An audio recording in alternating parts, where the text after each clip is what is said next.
Assalamualaikum warahmatullahi wabarakatuh. Kami dari kelompok 6 yang beranggotakan Dita Karisma Fahriani, Rizky Hayu Fitriana, Rana Maharani, Sri Wahyuningsih, dan Anizar Diva akan mempresentasikan materi kelompok kami, yaitu Sejarah Angkatan 66. Yang pertama adalah Sejarah Sastra Angkatan 66. 1. Situasi sosial politik.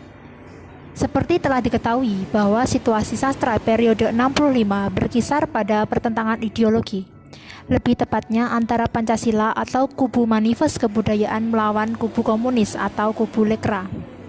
Pada tahun 1913, menjelang Perang Dunia I, Snefvit, seorang aktivis politis berhaluan Marxis berkebangsaan Belanda, tiba di Hindia Belanda. Tahun 1917, golongan komunis berhasil melaksanakan revolusi di Rusia. Peristiwa ini kemudian dimanfaatkan oleh Snefvit untuk lebih menyebarkan paham komunis di Belanda. Tahun 1918, Snefvit diusir dari Hindia Belanda. Mereka telah menanamkan kader komunis kepada Semaun dan Darsono yang kemudian sebagai pimpinan ISDF.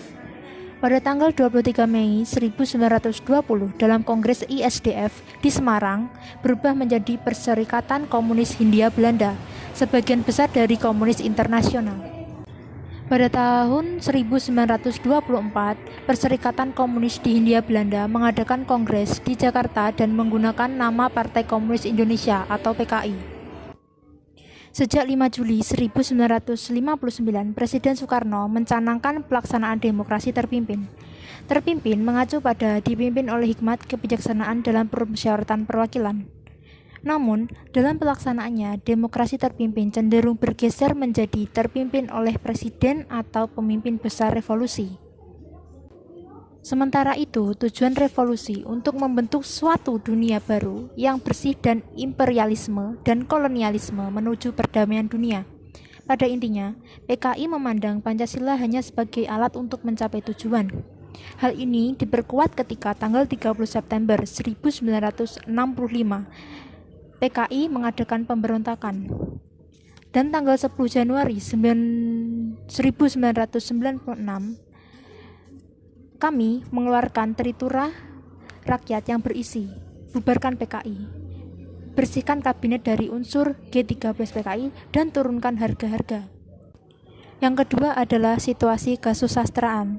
Mempunyai lembaga kebudayaan, contohnya adalah PKI dengan Lekra atau Lembaga Kebudayaan Rakyat, PNI dengan LKN atau Lembaga Kebudayaan Nasional, NU dengan Les Bumi. Dalam situasi yang demikian, muncul sajak perlawanan menentang Orde Lama yang kemudian terbit dan tercetak, yaitu Tirani pada 1966 dan Benteng 1968 oleh Taufik Ismail.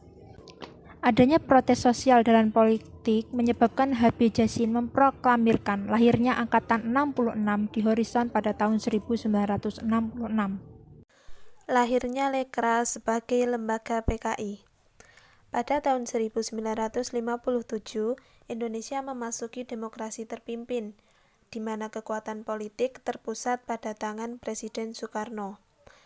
Soekarno menadarkan segala tindakannya atas pendapat bahwa revolusi Indonesia untuk melaksanakan Indonesia yang adil dan makmur belum selesai.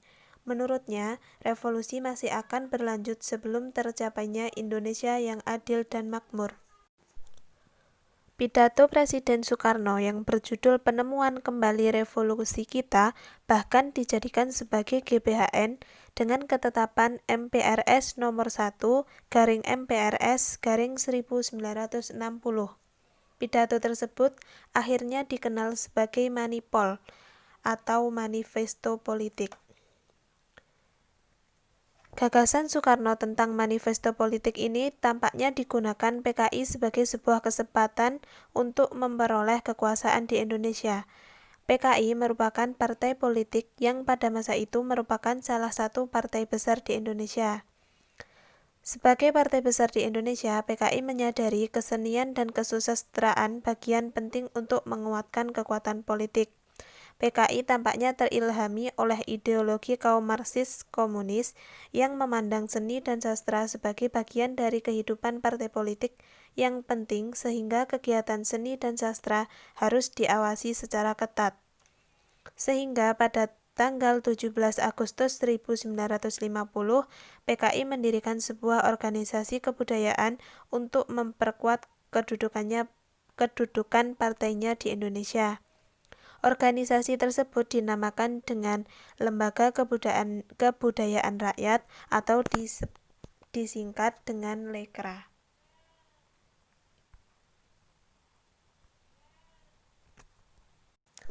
Lekra didirikan berlandaskan rakyat. Lekra mengungkapkan bahwa rakyat merupakan satu-satunya pencipta kebudayaan. Oleh karena itu, sudah seharusnya seni atau sastra mengabdi pada rakyat. Penulis-penulis Lekra banyak menulis sajak dan cerpen yang berpihak pada rakyat. Penulis-penulis Lekra memiliki semboyan-semboyan seni untuk rakyat ke dalam cerpen. Selain konsep seni untuk rakyat, Lekra juga menganut semboyan politik adalah panglima. Bagi Lekra, semboyan politik adalah panglima mempunyai pengertian bahwa kepentingan partai di atas segalanya, termasuk juga sastra. Sastra Lekra harus tunduk kepada kepentingan partai, yaitu PKI. Kegiatan sastra para sastrawan Lekra harus mengikuti ketentuan PKI. Penilaian karya sastra dilihat dari bobot politik komunisme yang terdapat di dalamnya. Sebuah karya sastra dinilai baik apabila karya tersebut membantu kepentingan PKI, dan sebaliknya jika tidak membantu dan tidak sejalan dengan ideologi PKI, karya tersebut akan dinilai buruk. Adanya tekanan Lekra terhadap para sastrawan Indonesia yang harus membuat karya sastra yang revolusioner, membuat tema revolusioner menjadi tema sentral pada masa itu. Selain menyebarkan konsep-konsep mereka, Lekra juga membatasi ruang gerak surat kabar dan majalah di atas Indonesia. Surat kabar dan majalah yang dianggap Lekra tidak sesuai dengan konsep mereka harus menyingkir dan tersingkir. Selain itu, Lekra juga menguasai bidang penerbitan. Persyaratan untuk mendapatkan surat izin terbit dan surat izin cetak diperketat. Kehidupan kebudayaan yang begitu luas dikuasai Lekra sejak tahun 1959 tentunya memberikan tekanan berat terhadap kaum seniman dan sastrawan di luar Lekra. Kebebasan mencipta dan kreativitas sastra menjadi terganggu. Kehidupan penciptaan seolah-olah harus setia kepada PKI. Oleh karena itu, para sastrawan di luar Lekra akhirnya mencoba membentuk organisasi-organisasi kebudayaan yang berlindung pada partai politik tertentu untuk dapat bertahan. Pada masa itu, lembaga kesenian dan kebudayaan partai tumbuh subur seperti Lembaga Kebudayaan Nasional atau LKN, Lembaga Seniman Budayawan Muslimin Indonesia atau Lesbumi, Himpunan Seni Budaya Islam atau HSB, dan masih banyak lagi. Beberapa seniman dan sastrawan yang tidak mau berdiri di bawah naungan partai menciptakan suatu kelompok tersendiri. Di bawah tekanan PKI dan Lekra itulah muncul sejumlah seniman dan sastrawan yang menyatakan sikapnya. Mereka yang tidak mau menyangkut pautkan hasil karyanya dengan kepentingan politik, berkumpul dan membuat pernyataan budaya yang dikenal dengan nama Manifest Kebudayaan.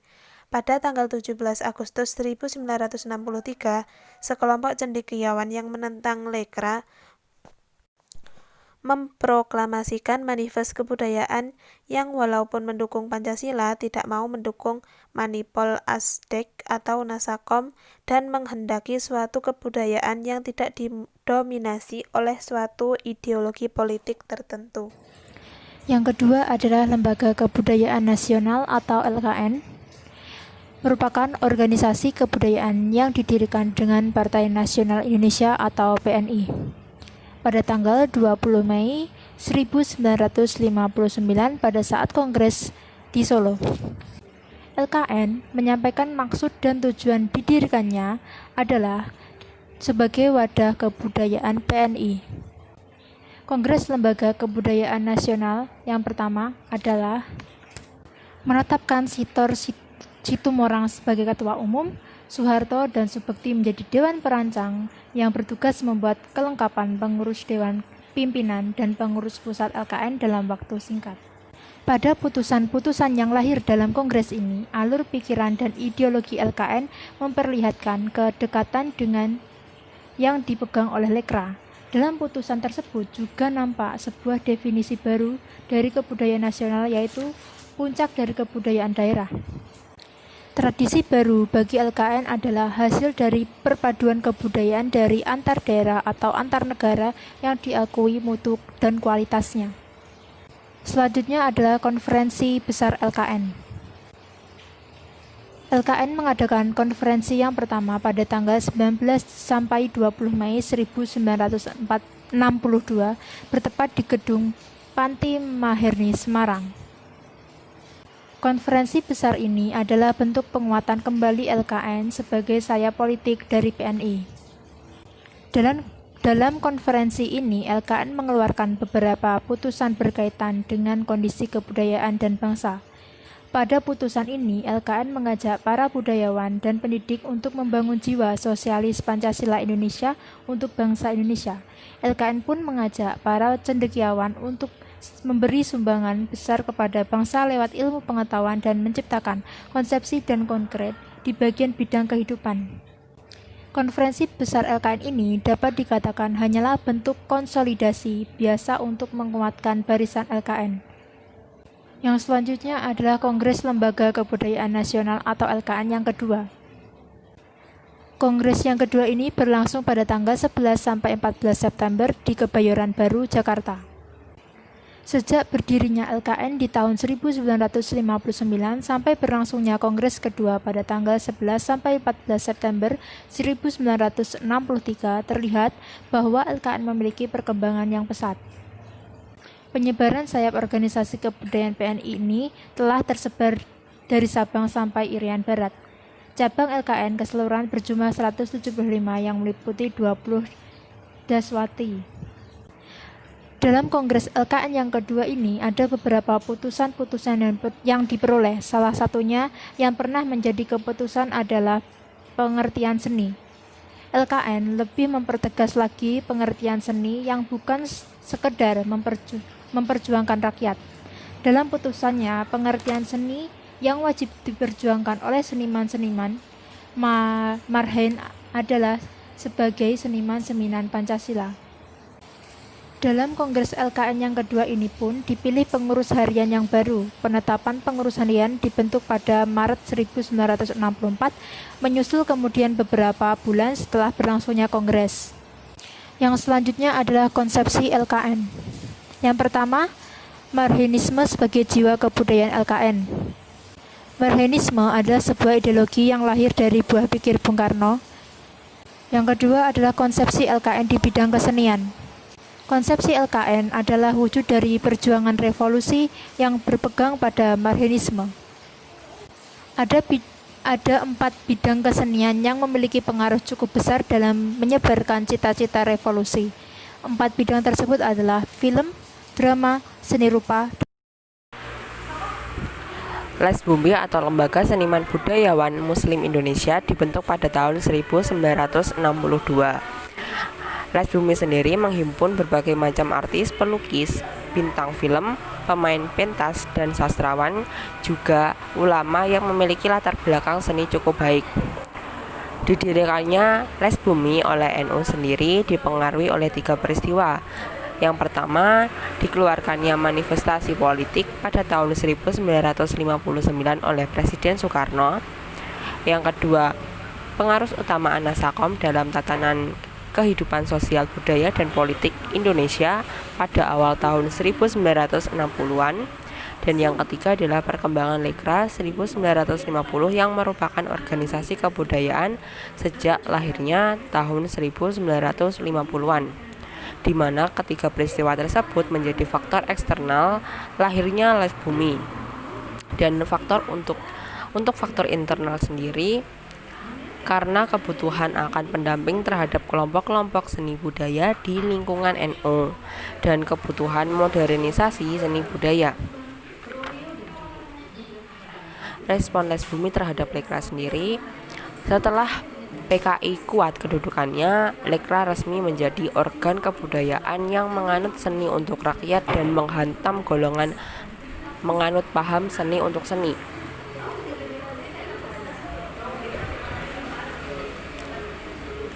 Sejak Kongres tahun 1957, PKI bertekad menguasai bidang seni budaya. Dengan segala cara PKI mengerahkan kekuatannya di segala bidang. Di antaranya menghancurkan tonggak-tonggak bidang seni, seperti meruntuhkan H.B. Jasin, menuduh Hamkam plagiat, dan di bidang sastra atau persatuan pengarang dengan paham yang berbeda dengan mereka yang dihantam dan dimusnahkan. Semua musuh komunis dibabat habis. NU yang turut mendukung Soekarno juga memiliki kekuatan besar. Les Bumi sendiri sebenarnya memberikan alternatif baru dalam kesenian dengan memberikan tempat bagi unsur keagamaan, terutama Islam, setara dengan kebudayaan melalui sebuah kontestasi seni budaya ketimbang pertarungan politik. Respon NU atau Les Bumi setelah mendengar peristiwa ke-30 SPKI sendiri memohon kepada Presiden, Panglima Tertinggi ABRI atau pemimpin besar revolusi agar dalam tempo yang sesingkat-singkatnya membubarkan Partai Komunis Indonesia, Pemuda Rakyat, Garwani, Serikat Buruh Pekerja Utama atau SOBRI, serta semua ormas-ormas lainnya yang ikut mendalangi dan bekerja sama dengan apa yang menamakan dirinya Gerakan 30 September. Sikap NU terhadap komunis adalah anti dari dulu, meskipun pada waktu demokrasi terpimpin para tokoh tua dan kiai tetap setia kepada Presiden Soekarno.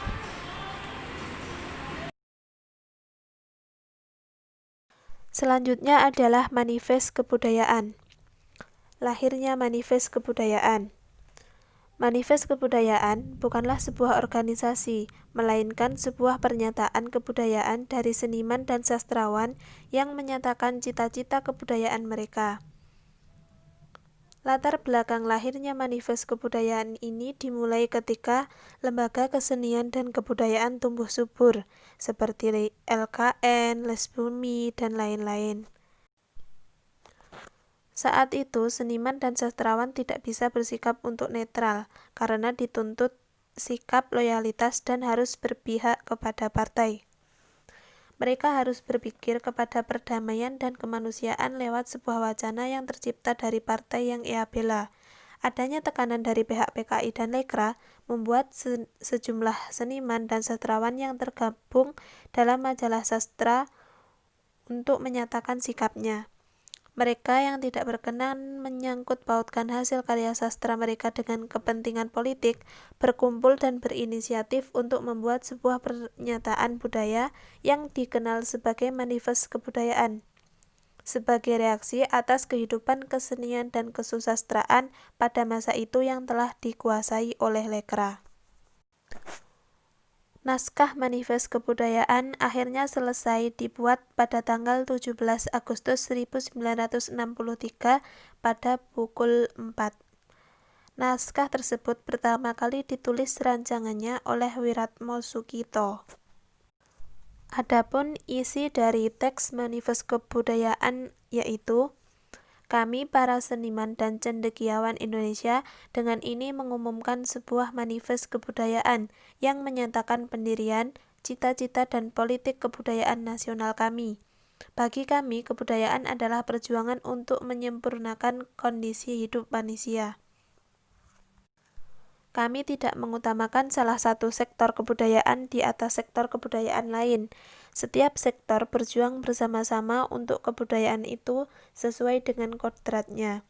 Dalam melaksanakan kebudayaan nasional, kami berusaha menciptakan dengan kesungguhan yang sejujur-jujurnya sebagai perjuangan untuk mempertahankan dan mengembangkan martabat diri kami sebagai bangsa Indonesia di tengah masyarakat bangsa-bangsa. Pancasila adalah falsafah kebudayaan kami.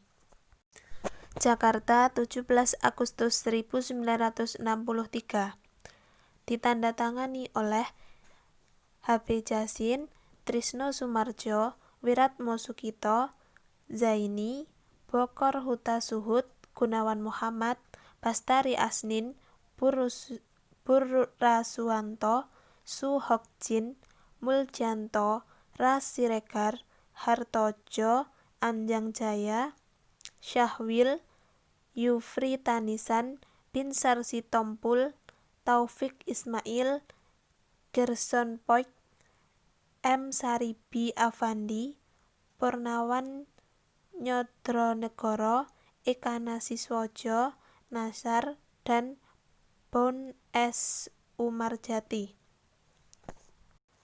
20 orang pengarang tersebut masuk ke dalam panitia perumus naskah Manifest Kebudayaan, dan pada tanggal 23 Agustus 1963 diadakan kembali rapat untuk memutuskan bahwa Manifest Kebudayaan dibagi menjadi 3 bagian, yaitu Manifest Kebudayaan, Penjelasan Manifest Kebudayaan, dan Literatur Pancasila. Hasil rumusan ini akan dibawa dalam sidang rapat yang diadakan pada tanggal 24 Agustus 1963. Pelarangan Manifest Kebudayaan. Manifest Kebudayaan merupakan sebuah pernyataan cita-cita yang lahir sebagai reaksi atas Lekra. Sebagai sebuah reaksi tentunya mendapat tanggapan dari pihak yang dituju, yaitu Lekra dan kawan-kawannya. Lekra bereaksi keras terhadap Manifest Kebudayaan. Berbagai tuduhan dilancarkan oleh Lekra terhadap para pendukung Manifest Kebudayaan. Julukan sebagai kontra-revolusioner, individualis, kebarat-baratan, anti-monopol, anti-nasakom, ataupun lainnya dilekatkan dan kemudian disebarluaskan oleh Lekra dan kawan-kawannya kepada para manifestan. Serangan pun tak henti-hentinya dilakukan Lekra untuk melumpuhkan manifestan. Akhirnya pada tanggal 1-7 Maret 1964 terselenggara Konferensi Karyawan Pengarang Indonesia atau KKPI yang mendukung lembaga-lembaga sastra non-aliran komunis termasuk para manifestan. KKPI dapat terselenggara berkat dukungan militer seperti Nasution dan Ahmad Yani. Pada masa ini, PKI, Lekra, dan Lembaga Kebudayaan Nasional atau LKN aktif menyebar propaganda jelek mengenai KKPI. Kemudian, pada tanggal 8 Mei 1964, Presiden Soekarno dalam pernyataannya menyatakan Manikebu terlarang. Manikebu singkatan dari Manifest Kebudayaan untuk menentang ideologi komunisme. Dalam pernyataannya, Presiden memberikan alasan sebagai berikut. Sebab-sebab larangan itu ialah karena Manifesto Politik Republik Indonesia sebagai pancaran Pancasila telah menjadi garis besar haluan negara dan tidak mungkin didampingi dengan manifesto lain, apalagi kalau manifesto itu menunjukkan sikap ragu-ragu terhadap revolusi dan memberi kesan berdiri di sampingnya padahal demi suksesnya revolusi. Maka segala usaha kita juga dalam lapangan kebudayaan harus kita jalankan di atas rel revolusi, menurut petunjuk-petunjuk manipol dan bahkan indoktrinasi lain-lainnya. Dengan pernyataan Presiden tersebut dan dilarangnya Manikebu menjadi golongan komunis secara politis mencatat kemenangan. Kekuatan-kekuatan yang mendukung komunisme lantas didesak ke belakang. Kemudian hal ini membuat H.B. Jasin, Wiratmo Sukito, dan Trisno membuat pernyataan yang mendukung larangan tersebut pada tanggal 11 Mei 1964 untuk menghindarkan kerugian lebih jauh dan untuk menghindari aksi masa PKI yang semakin gencar terhadap pengusung Manifest Kebudayaan. Aksi PKI untuk menentang pun semakin gencar dan adanya sindiran keras yang dilakukan oleh DNIDIT dengan menulis tulisan berjudul Manikebu bertugas lanjuti senjata rakyat melalui media Bintang Timur. Namun, pada tanggal 30 September 1965, terjadi gerakan yang menewaskan pejabat AD sehingga PKI yang selama ini berada di atas angin mulai jatuh pamornya. Dengan hilangnya PKI dan Lekra dari dunia politik kebudayaan, para pengarang yang tadinya lenyap dari peredaran pada tahun 1965 mulai aktif menulis lagi. Para pengarang mempunyai kesempatan yang terbuka sehingga dapat lebih leluasa. Surat-surat kabar menyediakan ruang kesusastraan. Majalah kebudayaan dan kesusastraan mulai bermunculan, di antaranya Budaya Jaya dan Horizon. Dalam usaha penerbitan terdapat Pustaka Jaya sebagai badan yang berjasa dalam memberi kesempatan terbit kepada sejumlah besar karya sastra di Indonesia. Lambat laun, banyak penerbit memasuki pasaran buku, baik karya Peristiwa G30 SPKI. Peristiwa G30 SPKI atau biasa disebut dengan Gerakan 30 September merupakan salah satu peristiwa pemberontakan komunis yang terjadi pada bulan September sesudah beberapa tahun Indonesia merdeka. Peristiwa G30 SPKI terjadi di malam hari, tepatnya pada tanggal 30 September tahun 1965.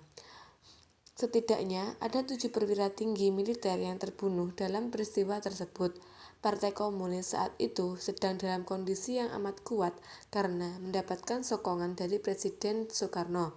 Tidak heran jika usaha yang dilakukan oleh segelintir masyarakat demi menjatuhkan Partai Komunis berakhir dengan kegagalan berkat bantuan Presiden kala itu. Hingga sampai saat ini, peristiwa G30 SPKI tetap menjadi perdebatan antara benar atau tidaknya Partai Komunis Indonesia yang bertanggung jawab dalam peristiwa tersebut.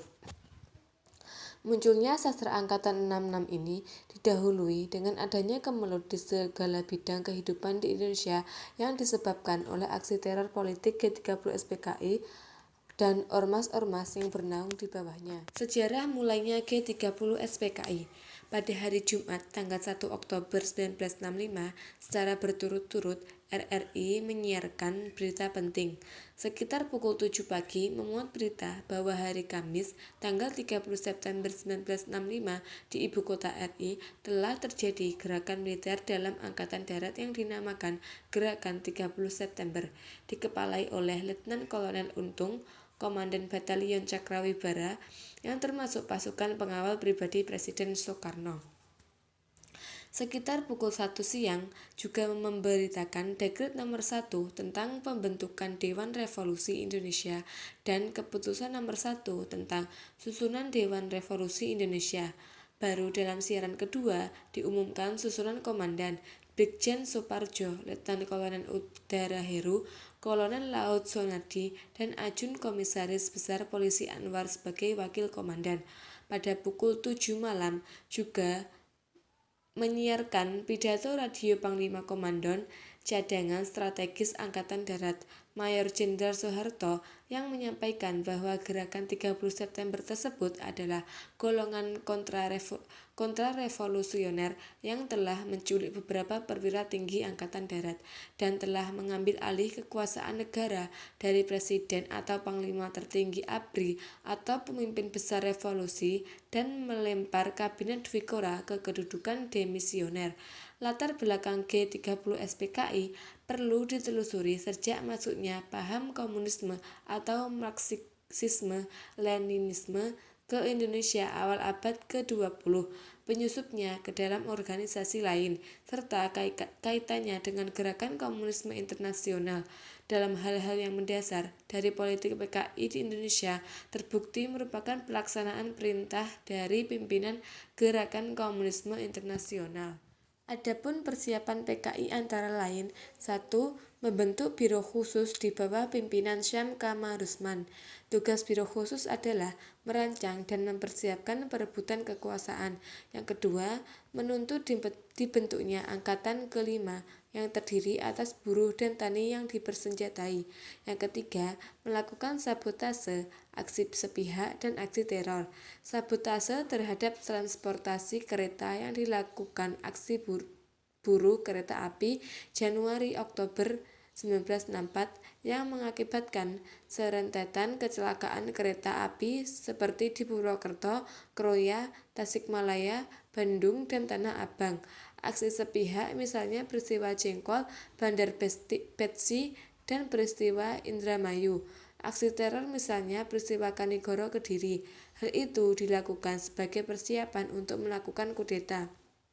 Yang keempat, melakukan aksi fitnah terhadap ABRI, khususnya TNI Angkatan Darat yang dianggap sebagai penghambat pelaksanaan programnya, yaitu dengan melancarkan isu Dewan Jenderal. Tujuannya untuk menghilangkan kepercayaan terhadap TNI Angkatan Darat dan mengadu domba dengan TNI Angkatan Darat dengan Presiden Soekarno.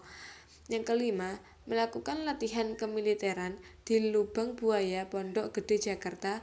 Latihan kemiliteran di Lubang Buaya, Pondok Gede, Jakarta merupakan sarana persiapan untuk melakukan pemberontakan. Masa berakhirnya peristiwa G30 SPKI.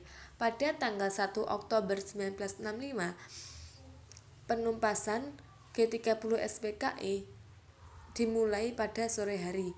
Gedung RRI Pusat dan kantor Pusat Telekomunikasi dapat direbut kembali tanpa pertumpahan darah oleh Satuan RPKAD di bawah pimpinan Kolonel Sarwo Edi Wibowo, pasukan para Kujang Siliwangi, dan dibantu pasukan kavaleri.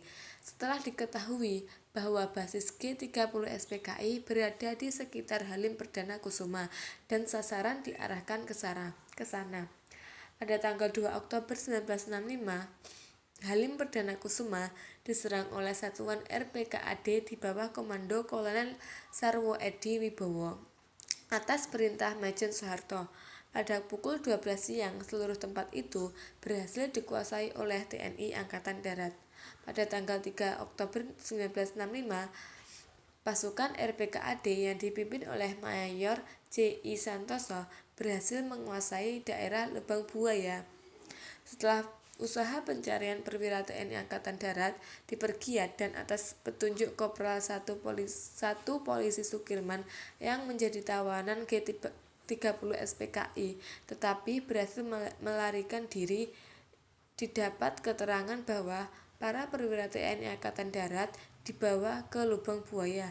Karena daerah tersebut diselidiki secara intensif, akhirnya pada tanggal 3 Oktober 1965 ditemukan tempat para perwira yang diculik dan dibunuh tersebut. Tanggal 4 Oktober 1965, penggalian sumur Lubang Buaya dilanjutkan kembali, yang diteruskan oleh pasukan para amfibi KKO Angkatan Laut dengan disaksikan pimpinan sementara TNI Angkatan Darat Majen Soeharto. Jenazah para perwira setelah dapat diangkat dari sumur tua tersebut terlihat adanya kerusakan fisik yang sedemikian rupa. Hal inilah yang menjadi saksi bisu bagi bangsa Indonesia betapa kejamnya siksaan yang mereka alami sebelum wafat. Pada tanggal 5 Oktober 1965, jenazah para perwira TNI Angkatan Darat tersebut dimakamkan di Taman Makam Pahlawan Kaliboto yang sebelumnya disemayamkan di Markas Besar Angkatan Darat. Pada tanggal 6 Oktober 1965, dengan surat keputusan pemerintah yang diambil dalam sidang Kabinet Dwikora, para perwira TNI Angkatan Darat tersebut ditetapkan sebagai pahlawan revolusi. Gerakan 30 September atau sering disingkat G30 SPKI adalah sebuah kejadian yang terjadi pada tanggal 30 September 1965 di mana 6 pejabat tinggi militer Indonesia beserta beberapa orang lainnya dibunuh dalam suatu usaha pemberontakan yang disebut sebagai usaha kudeta yang dituduhkan kepada anggota Partai Komunis Indonesia. Tujuan G30 SPKI. Yang pertama, bahwa G30 SPKI adalah perbuatan PKI dalam rangka usahanya untuk merebut kekuasaan di negara Republik Indonesia dengan memperalat oknum ABRI sebagai kekuatan fisiknya dan tidak pernah terlepas dari tujuan PKI untuk membentuk pemerintahan komunis. Yang kedua, bahwa tujuan tetap komunis di negara non-komunis adalah merebut kekuasaan negara dan mengkomuniskannya. Yang ketiga, usaha tersebut dilakukan dalam jangka panjang dari generasi ke generasi secara berlanjut.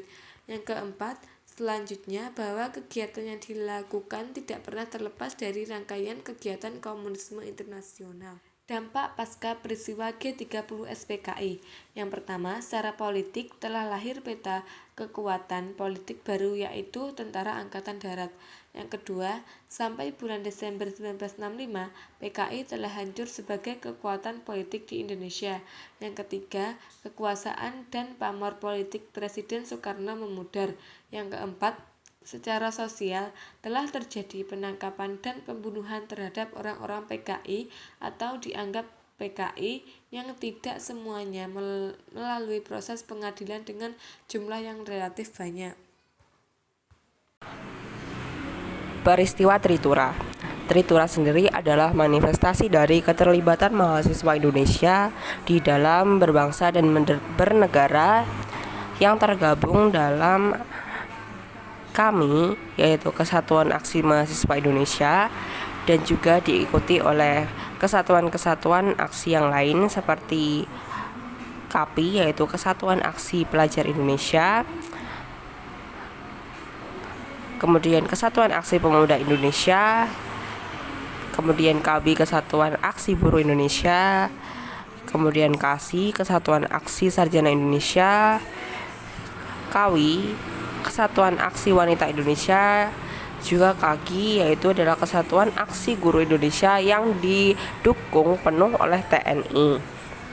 Di mana di sini adalah perwujudan untuk memperjuangkan dan mengoreksi jalannya sejarah dan membela Pancasila juga Undang-Undang Dasar 1945.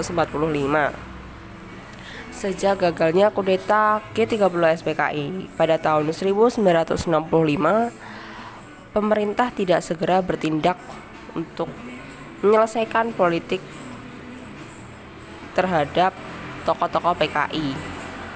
Keadaan yang berlarut-larut menimbulkan kecurigaan di kalangan mahasiswa,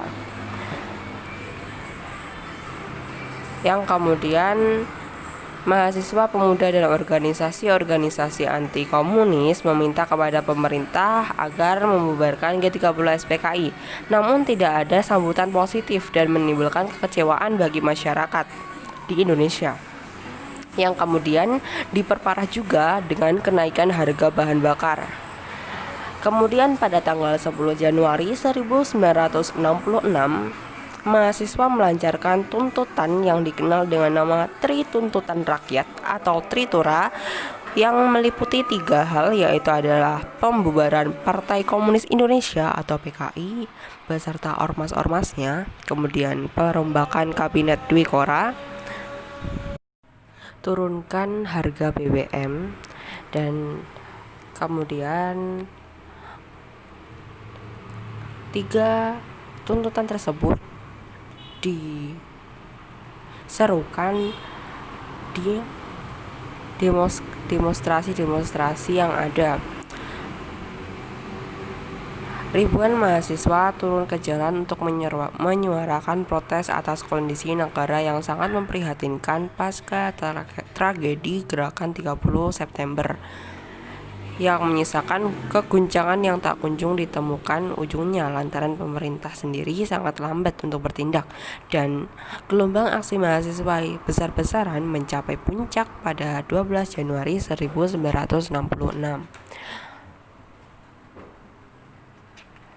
dengan berbagai rangkaian demonstrasi yang terjadi untuk menyuarakan maksud dari isi Tritura sendiri.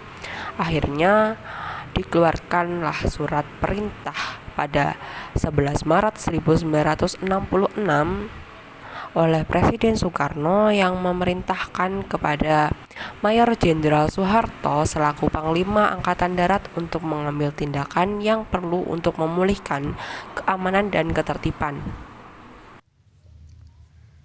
Lahirnya Surat Perintah 11 Maret diawali oleh peristiwa keji tanggal 1 Oktober 1965 dini hari yang menewaskan 6 orang perwira tinggi dan 1 perwira menengah TNI Angkatan Darat.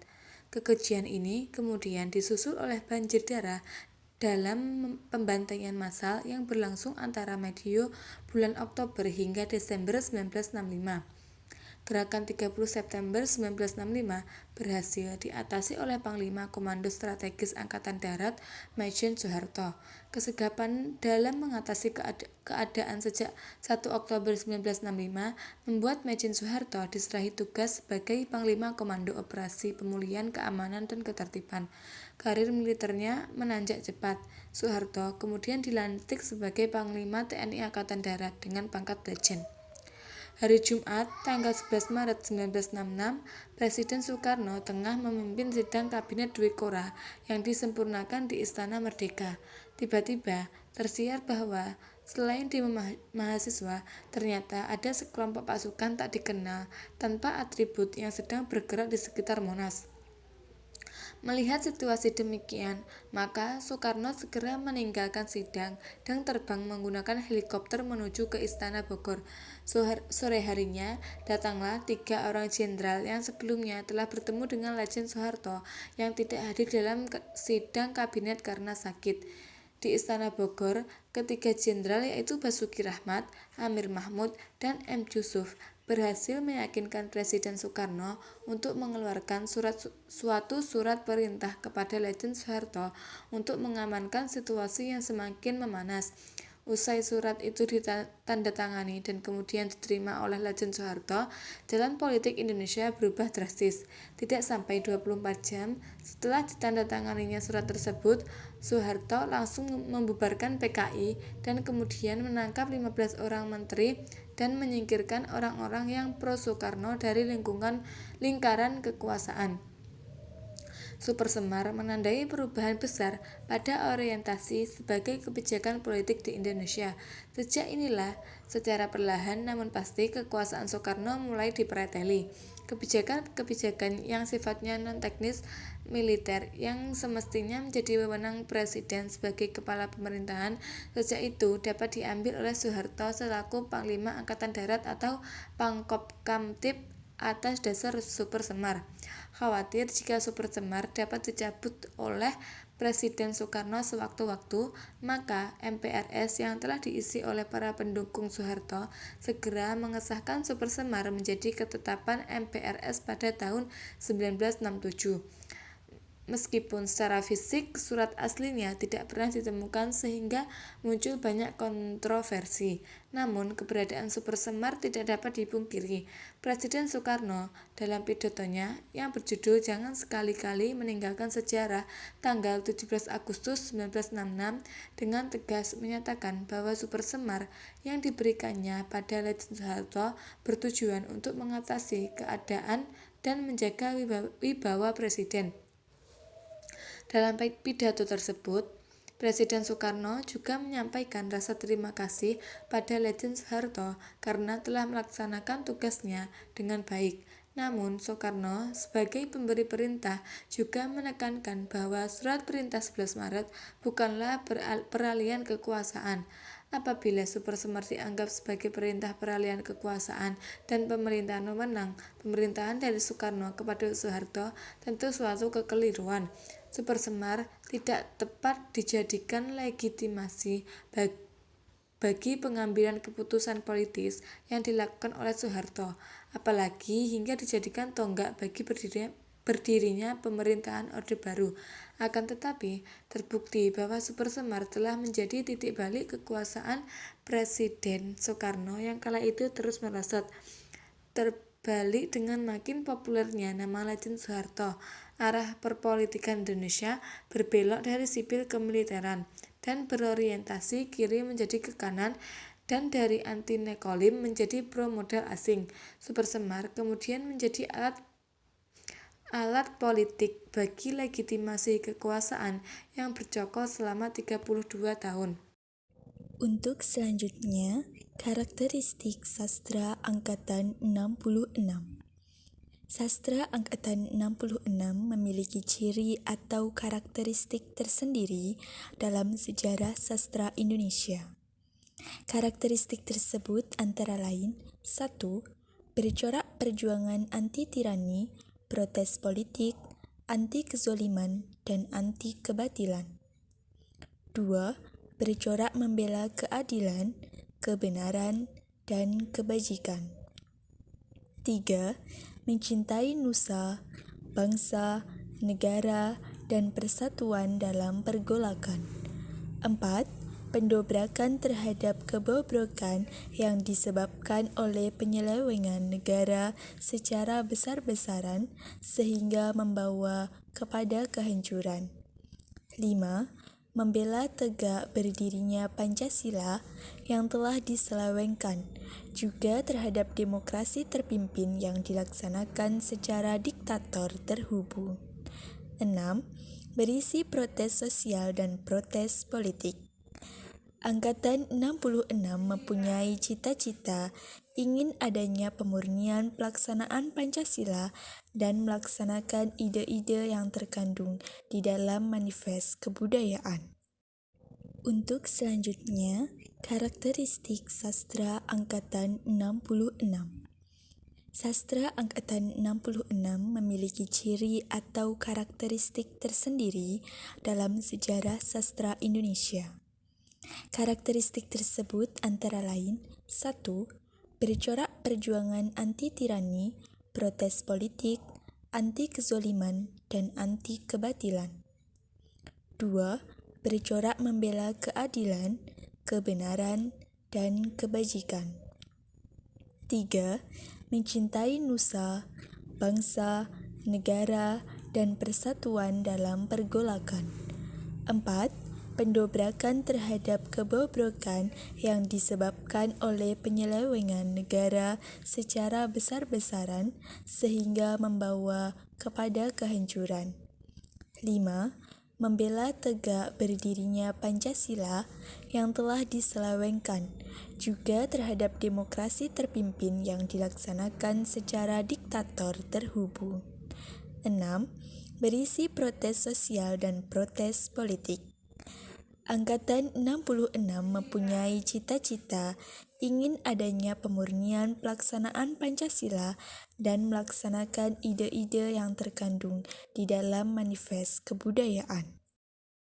Selanjutnya, analisis puisi Karangan Bunga karya Taufik Ismail.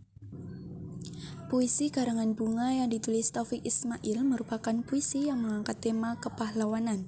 Latar belakang penulisan puisi ini adalah ucapan bela sungkawa terhadap mahasiswa Trisakti.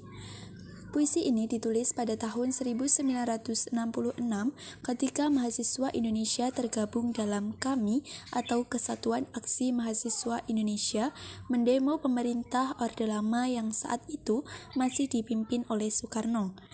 Mahasiswa pun merancang aksi demonstrasi di UI Salemba. Beberapa kali mereka melakukan aksi tetapi tak kunjung mendapatkan tanggapan.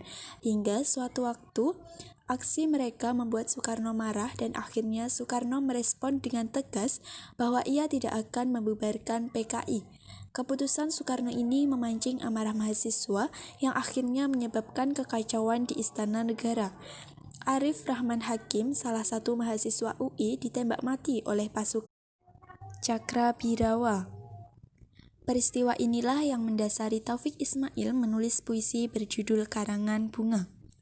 Taufik Ismail menggunakan dua sudut pandang, yakni sudut pandang orang ketiga yang serba tahu dapat dilihat dari penggunaan kata ganti 3 anak kecil pada baris pertama yang memiliki arti mereka, sedangkan penggunaan sudut pandang pertama ada pada baris kelima dan 7, penggunaan kata kami yang seolah-olah sang penulis menjadi bagian satu dari 3 anak kecil tersebut.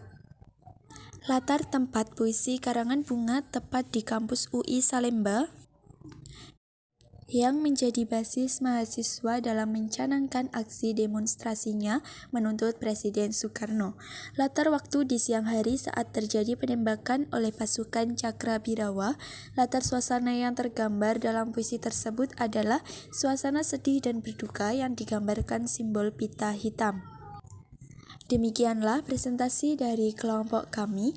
Apabila ada kesalahan kata, kami mohon maaf yang sebesar-besarnya. Terima kasih. Wassalamualaikum warahmatullahi wabarakatuh.